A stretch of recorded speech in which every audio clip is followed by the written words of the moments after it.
Voilà, ça y est, il m'enregistre. On verra bien si ça marchera. On verra. Bien. Bon, je vais essayer de enlever tout ce qui est derrière.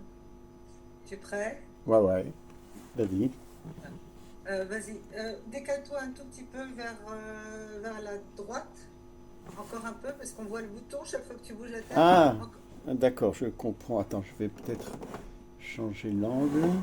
Voilà, Ah, voilà, très bien. voilà, comme ça. Très bien. Ok, alors écoute, on va commencer. D'abord, tu vas me donner ton nom, ton âge, le lieu où tu te trouves.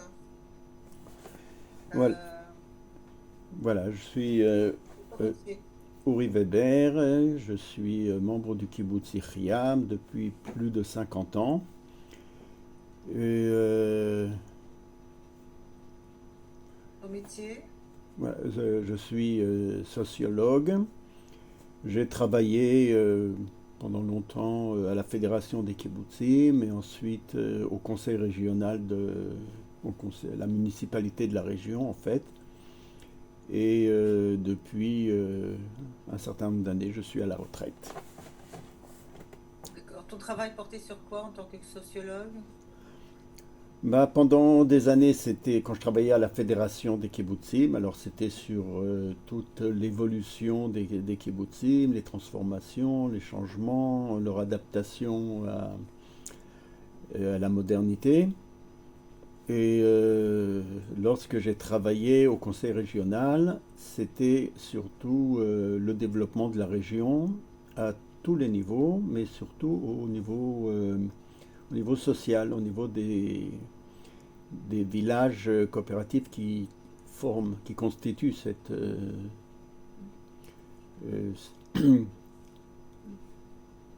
qui constituent le conseil, quoi, la région.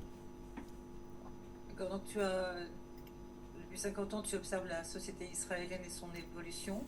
Absolument, absolument, constamment.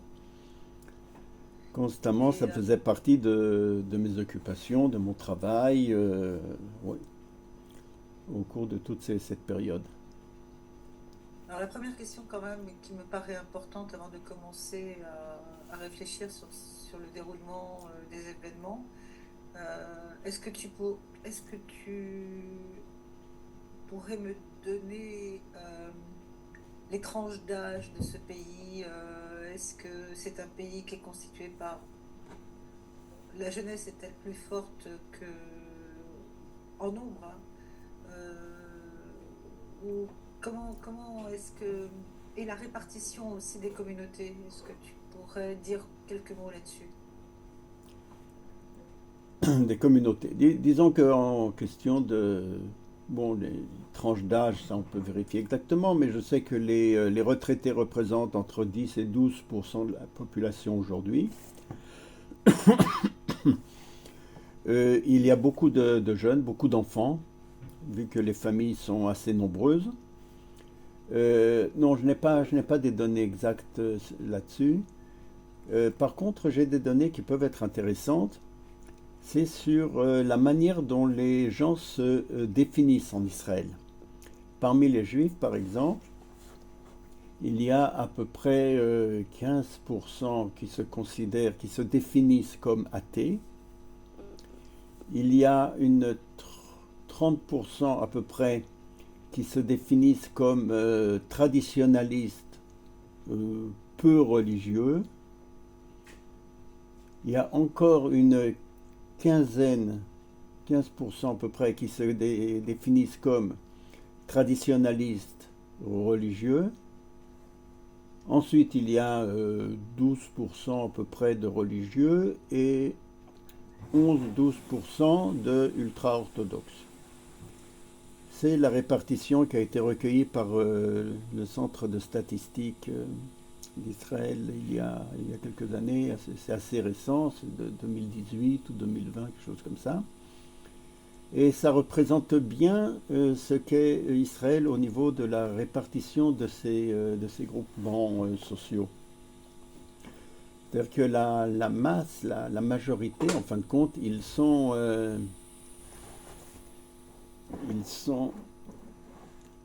que la majorité, ils sont traditionnalistes.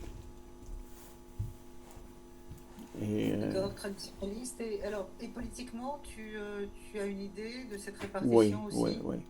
Alors, en gros, ceux qui se considèrent comme athées, comme non religieux, ce sont les libéraux, le groupe des libéraux, qui votent en général à gauche.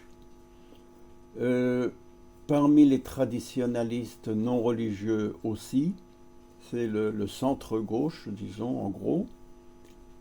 Et les partis religieux et les traditionalistes religieux représentent la droite. C'est très schématique tout ça, mais en gros, d'ailleurs les orthodoxes, on ne peut pas les considérer comme de droite, parce que sur beaucoup de sujets, ils sont très sociodémocrates. Mais, euh, mais ils votent régulièrement avec les partis de droite parce que ce sont ceux qui, les, qui leur donnent le plus les conditions dont ils ont besoin. Donc, est-ce que tu pourrais dire que la division du pays, elle est entre le centre-gauche et la droite? Enfin, il y a donc, si je compte bien, 45% de centre-gauche et le reste est formé par la droite ou Non, l'ultra-droite. je définirais ça différemment. Je dirais qu'il y a à peu près 70% qui sont modérés, et modérés, que ça soit centre-gauche, centre-droite, et il y a 15% à peu près de chaque côté, qui sont extrême droite et, ou extrême gauche. D'accord. Alors,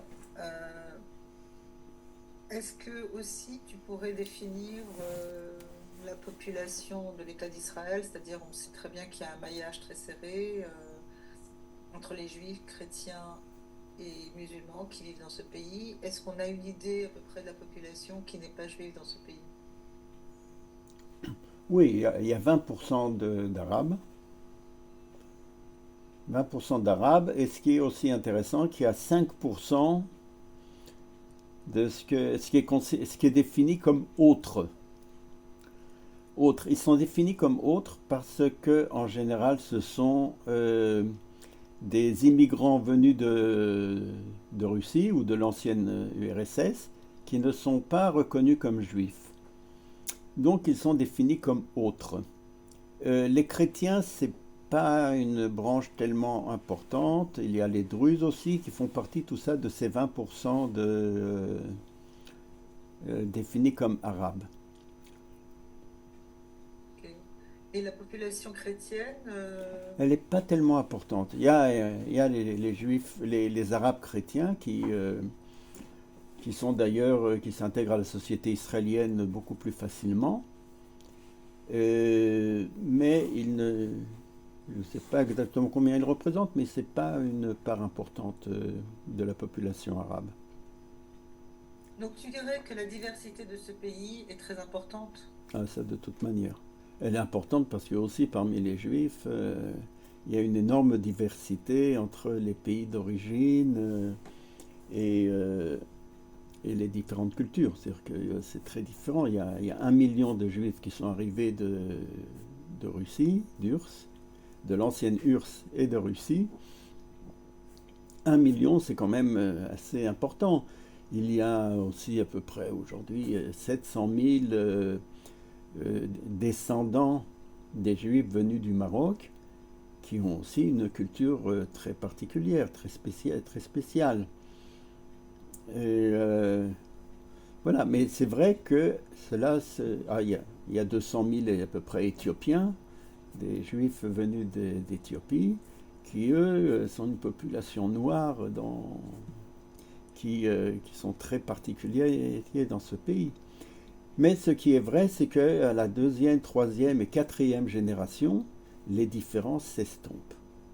Et c'est ça qui est très important et c'est ça qui est que l'on que l'on observe régulièrement. C'est-à-dire que même chez des jeunes éthiopiens, la troisième génération, elle s'intègre à la société israélienne dans tous les domaines. Et ils sont représentés, ils font des études supérieures et ils sont représentés dans tous les secteurs de la société. Mais ça prend 3-4 générations pour en arriver là. Et alors, ça serait ça le miracle, en fait, qui expliquerait que ce pays réussit à fonctionner malgré Euh, sa diversité, et c'est comme un accordéon, en fait, ce pays. Il y a toutes sortes de notes. oh, il doit y avoir sur beaucoup plus de sujets, ça doit être beaucoup plus complexe. Mais le fait est qu'il n'a pas de tradition rigide. Dire qu'un pays comme la France, qui a une longue histoire, etc., etc., il a une tradition assez rigide. Euh, il était, les bonnes manières, les manières de se conduire, ce qu'on fait pas, etc. Tout ça, c'est un héritage de l'histoire. Et en 68, il y a eu une transformation là-dessus. Mais ici, il n'y a pas eu cette histoire et chacun est venu avec sa culture. Et le fait est aussi que la culture des créateurs, des pionniers en Israël, c'était une culture très informelle. Et ce côté informel de la mentalité et du mode de vie est resté très imprégné jusqu'aujourd'hui et a été adopté euh, par tous les différentes immigrations. D'ailleurs, même l'armée, euh, quand on parle de l'armée, de la création de l'armée d'Israël, alors on dit que cette armée, c'est une sorte de mélange entre une milice et un mouvement de jeunesse. C'est-à-dire que c'est comme ça que ça a été créé. Ça a été créé comme une milice avec une mentalité de mouvement de jeunesse. Et c'est vrai que sous la période des Anglais, c'était une milice. Il n'y avait pas d'armée juive, c'était une milice juive. Et l'influence des mouvements de jeunesse sur la population israélienne était très forte. Et je pense que c'est une partie de la culture dont on a hérité. C'est cette mentalité de milice, c'est-à-dire qu'on se débrouille avec les moyens du bord, et le mouvement de jeunesse avec tout ce côté informel et,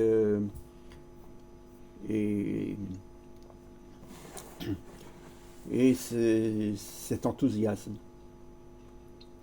En fait, est-ce que c'est l'armée qui fonde et qui soude ce pays?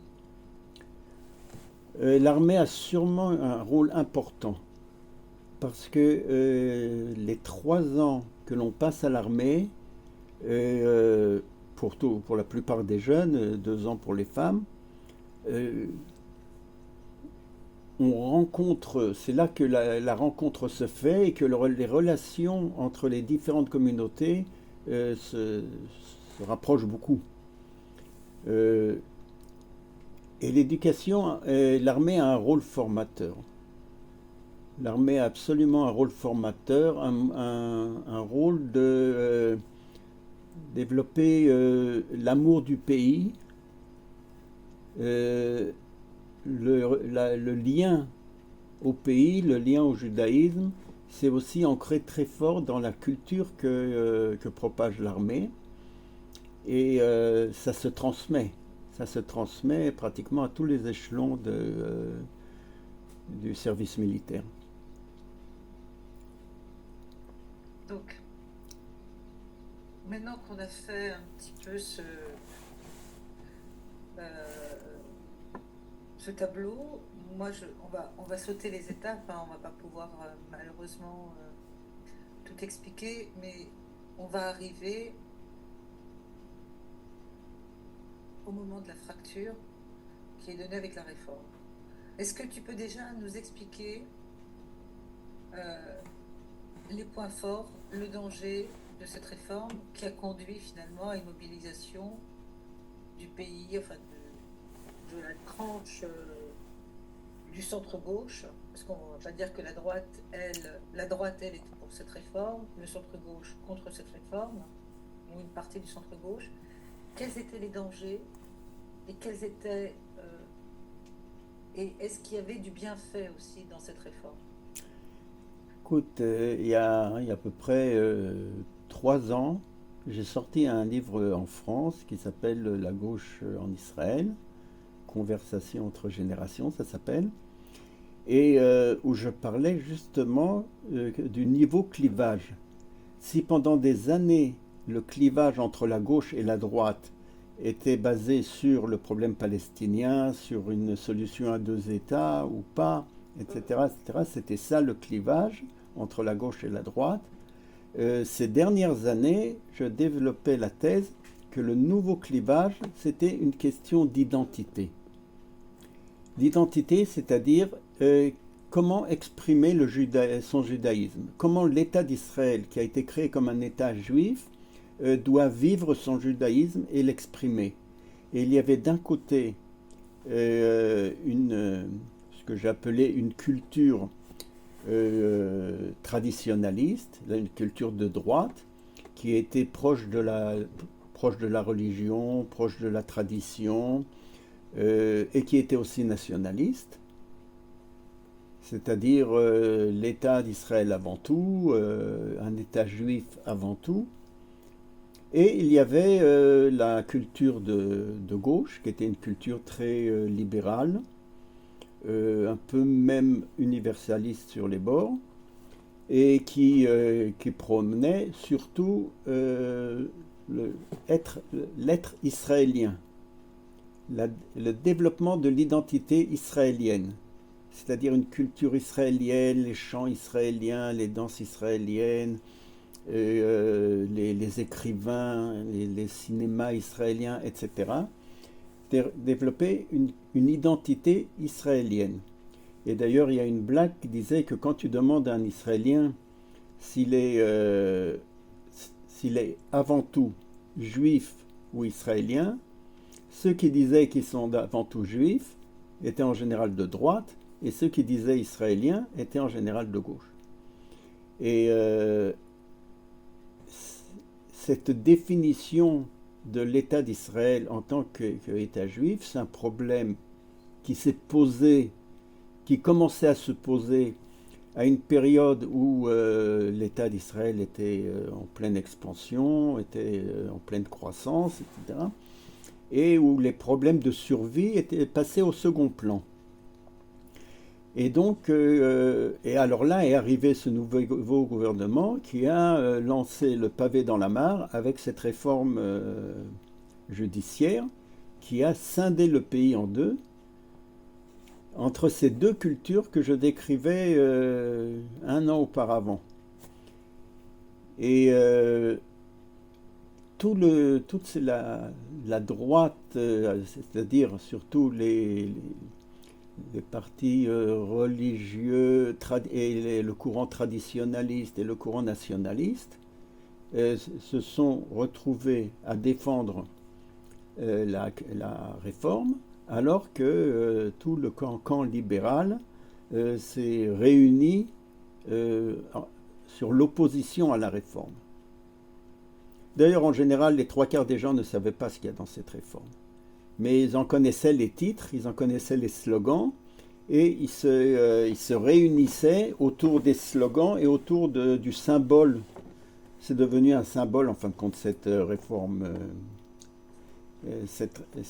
judiciaire, où tous ceux qui se considéraient comme appartenant à la culture traditionnaliste nationaliste étaient pour la réforme, et ceux qui se reconnaissaient plutôt dans la culture libérale, démocratique, athée, étaient contre la réforme. D'ailleurs, pendant toutes les manifestations où il y avait des centaines de milliers de personnes. On voyait relativement peu de gens avec des kippas. C'est-à-dire qu'eux, ils n'étaient pas dans ce camp-là. Et donc, Qu'est-ce c'était que la ça. réforme judiciaire a impliqué en fait? Comment? Qu'est-ce Qu'est-ce que? que la réforme judiciaire impliquait? Elle Alors, les impliquait, grands titres, justement, puisque on parle de grands titres. en grand titre, c'était à- une opposition au tribunal, à la haute cour. Une opposition au pouvoir de la haute cour.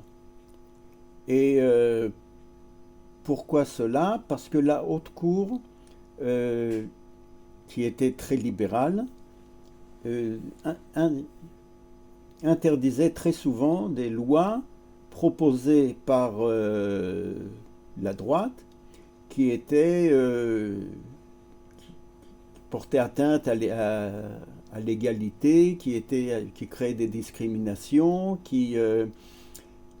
enfin, c'était surtout sur ce côté-là. C'est-à-dire que la droite et les partis religieux ou les partis nationalistes essayaient de faire passer des lois qui portaient atteinte à l'égalité des droits sous différentes formes, et la haute cour faisait tomber ces lois, ne les ratifiait pas.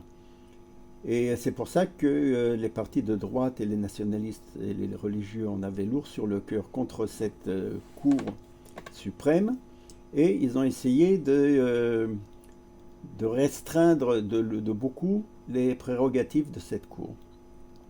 C'était ça en gros la réforme. Et voilà. Bon, disons que je ne sais pas comment ça serait terminé sans cette attaque du 7 octobre, mais le fait est que elle a eu beaucoup du mal à même avancer. Voilà, ça c'est à propos de la réforme. Parce Maintenant, que en fait, Israël vit, depuis que je connais ce pays, je sais qu'ils vivent sous la hantise de ce qu'ils appellent Milchamet Achim, c'est-à-dire la guerre civile. Donc là, on était vraiment dans le cœur de cette hantise avec les oppositions euh, qui ont été générées par cette réforme judiciaire, c'est-à-dire qu'il y avait vraiment une fracture, une division très nette dans le pays. Est-ce que toi, tu as senti que ça pouvait dégénérer ou pas? écoutez, déjà, il faut remarquer que pendant 8 mois de manifestations et de manifestations de rue, de discussions très violentes même parfois, il n'y a pas eu une seule violence. Il n'y a pas eu un mort. Il y a même... Voilà. C'est-à-dire que ça a remarqué, c'est-à-dire que malgré qu'il y ait une opposition et un antagonisme très fort, c'est pas passé aux mains. Et il n'y a pas eu de victimes. Malgré cela, moi je pensais que s'il y avait un dérapage, si quelqu'un, même soit un provocateur ou même quelqu'un un peu déséquilibré, tirait un coup de feu, ça pouvait dégénérer très vite. La chance est que ça ne s'est pas passé dans ce cadre-là, et donc, euh, et donc ça n'a pas dégénéré. Et il n'y a pas eu de guerre civile, sauf que c'était une forme de guerre civile. C'était une forme de guerre civile qui s'exprimait de manière pacifique, mais dans la rue.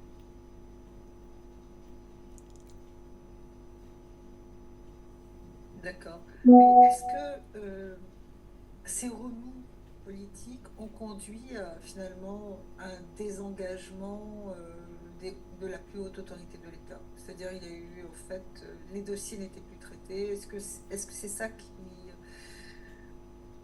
Est-ce qu'on a senti une démission des ministres ou de l'armée? Parce qu'il y a eu quand même un certain nombre de lettres de soldats qui devenaient objecteurs de conscience. Et d'après une de mes amies, alors tu vas me dire si c'est vrai ou pas, en fait, les officiers de l'armée craignaient que, en cas de guerre, ils puissent être jugés par des tribunaux européens. Oui. Alors ça, c'était une des raisons, notamment pour les aviateurs, les pilotes de Est-ce que tu chasse. pourrais expliquer ça, revenir Oui, sans dire oui ou non, m'expliquer ce contexte-là qui, oui. moi, me semble Alors, extrêmement voilà, les pilotes de chasse, par exemple, qui décidaient une grande partie des pilotes de chasse sont réservistes. En tant que réservistes, ils ne sont pas obligés euh, de, de venir faire leur... ils ont à peu près une semaine par mois d'entraînement, mais pendant pratiquement 30 ans de leur vie. Et cela, on dit, si la réforme passe, on arrête de nous volontariser, on arrête de faire partie des réservistes, parce que sans l'accord de la Cour suprême à l'activité de l'armée, on sera,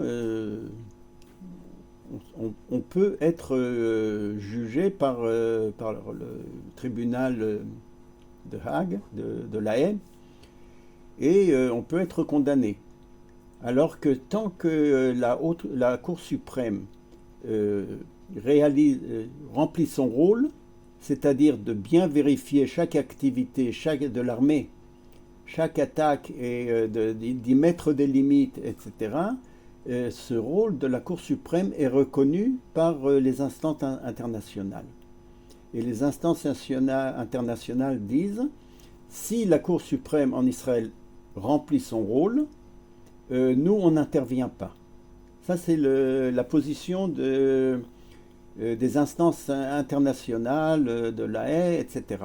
Ils disent, tant que la Cour suprême remplit son rôle et vérifie exactement les activités de l'armée, etc., on n'intervient pas. Mais si la Cour suprême ne remplit plus ce rôle, alors c'est à nous de voir exactement ce qui se passe et comment l'armée israélienne agit. Et ça a eu une place assez importante auprès surtout des pilotes de chasse et de certains officiers de l'armée. En fait, ils n'étaient pas objecteurs de conscience parce qu'ils doutaient de l'État d'Israël. Non, non, Ils pas du doutaient tout. surtout. Pas du tout. Pas Mais du c'est ce tout. qui a été présenté ici en France. Non, alors pas du tout. Il n'y a pas eu d'objecteur de conscience. La seule chose qu'il y a eu, c'est de dire si la Cour suprême ne remplit pas son rôle et n'est pas reconnue internationalement comme une instance qui assure la légitimité des attaques de l'armée, nous, on ne joue plus le jeu. C'était ça.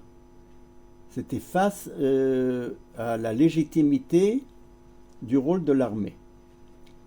Dit que tant que la Cour suprême euh, intervient lorsque l'armée n'agit pas de manière légitime, ça va. On remplit notre mission. Mais si la Cour suprême n'est plus reconnue au niveau international comme remplissant son rôle, nous, on arrête.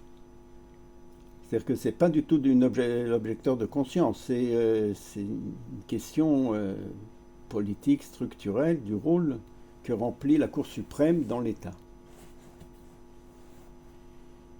Donc, est-ce que tu as encore envie de dire quelque chose sur cette fracture qui a divisé le pays Bah, cette fracture, elle existe toujours.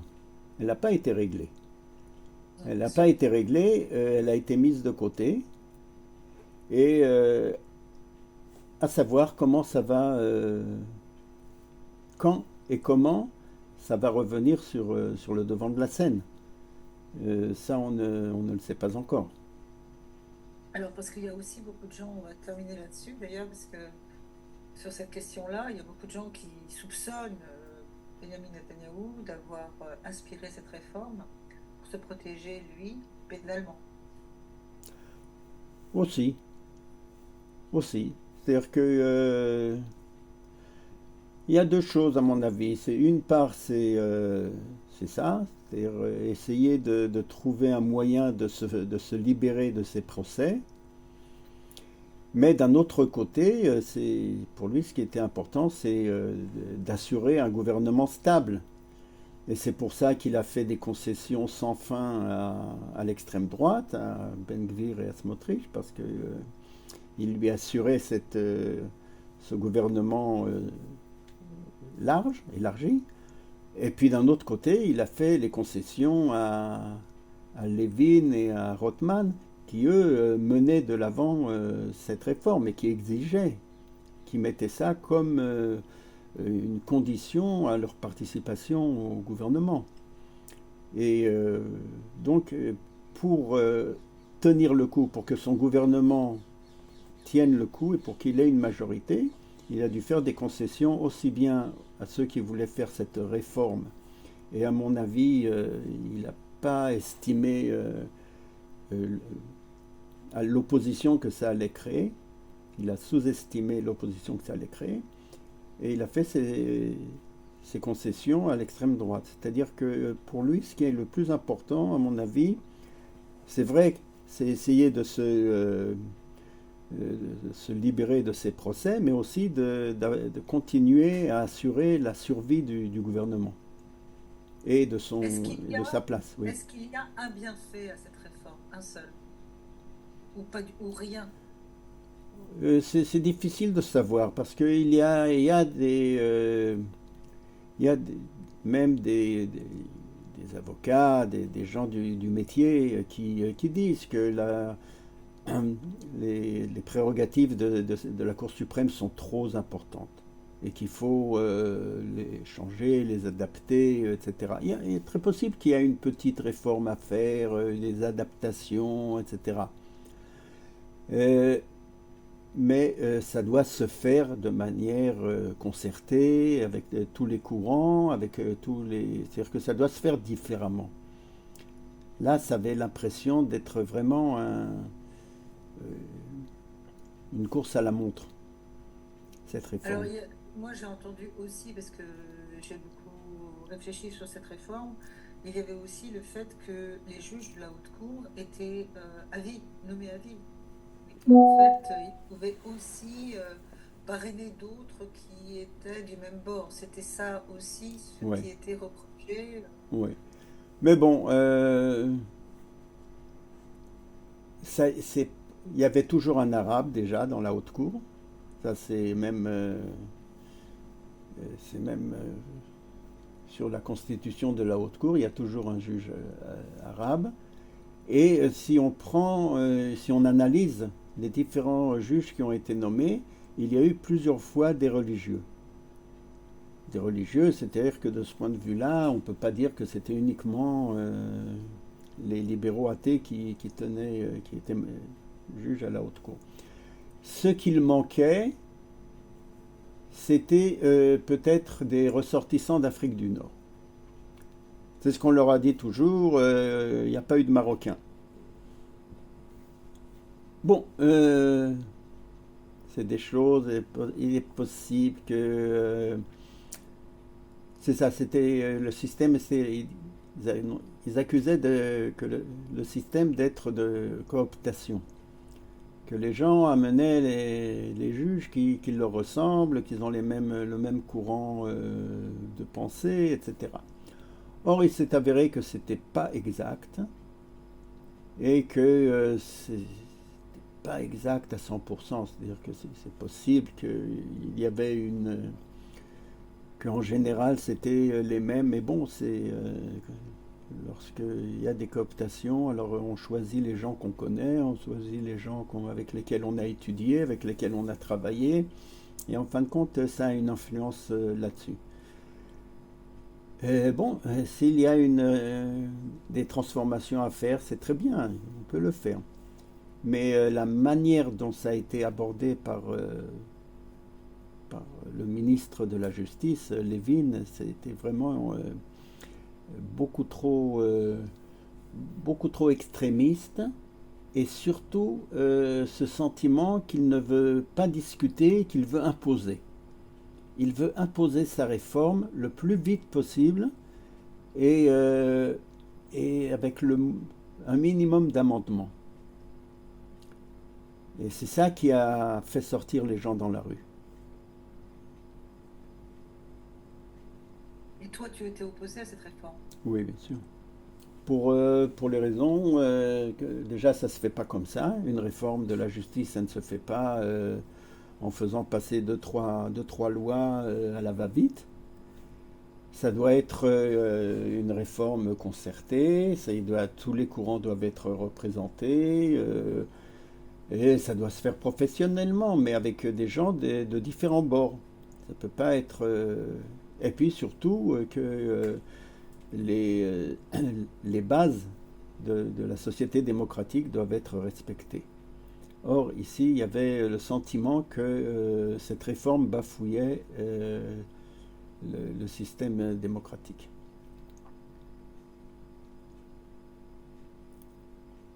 Il y a beaucoup de choses à dire, hein. Tu vois, on arrive presque au temps. Ouais. Ça va se couper d'ici. Une minute, ouais, je vois. Voilà. Je pense que le deuxième lien va nous permettre, quand je te l'enverrai dans 5 minutes, De va te parler permettre des événements. non, mais tu vois, il me semble quand même que euh, cette réflexion sur avant le 7 octobre était absolument nécessaire, parce qu'on ne peut pas comprendre après ce qui s'est produit dans le pays, c'est-à-dire une Mhm. espèce de Non, mais nouvelle c'est confusion. justement, c'est totalement opposé. C'est-à-dire l'ambiance qu'il y avait jusqu'au 7 octobre et l'ambiance qu'il y a eu après le 7 octobre, c'est tout à fait différent. C'est en opposition complète. Et les relations entre les gens avant le 7, entre les camps avant le 7 octobre et après le 7 octobre, c'est vraiment d'un extrême à l'autre. Alors la dernière question avant que ça s'arrête, est-ce que c'était quand même quelque chose d'attendu? Parce que chaque fois qu'il y a la guerre en Israël, il y a une Non, espèce d'union non, nationale qui se... oui. Est-ce Non? que c'était attendu que quoi? Qu'il y ait l'Union nationale? Non, mais pendant la guerre, il y a toujours une union Oui, nationale. oui, Il oui, bien sûr. il y a le sentier. Non, Les c'était gens évident. sont... C'était évident même avant que s'il y a une guerre de déclencher, tout le monde se réunit. Se réunit derrière l'armée et surtout derrière l'armée. Alors la seule chose qui n'était pas évidente et qui ne s'est pas produite, c'est l'adhésion au Premier ministre. Alors que d'habitude, quand pendant la guerre, les gens sont derrière le Premier ministre, là, Hop.